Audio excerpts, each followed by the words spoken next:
Welcome back my channel learn English with Biswajit sir. আজকে তোমাদেরকে নন ফাইনাইটের বাকি অংশগুলো শেখাবো। পাস্ট পার্টিসিপল এবং পারফেক্ট পার্টিসিপল বাকি ছিল।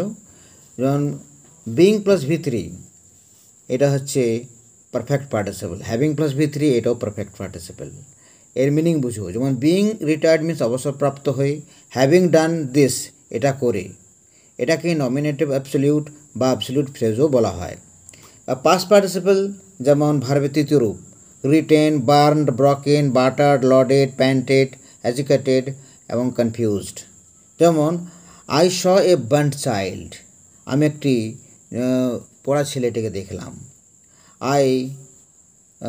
I saw a broken wall. I read a buttered book. এইভাবে তোমরা অনেক করতে পারবে, অনেক বাক্য গঠন করতে পারবে। এই পার্টিসিপল অ্যাকচুয়ালি অ্যাডজেক্টিভ হয়, এরপরে নাউন ব্যবহার করা হয়। Thank you very much. ভালো লাগলে সাবস্ক্রাইব করবে এবং কমেন্ট করবে। See you again.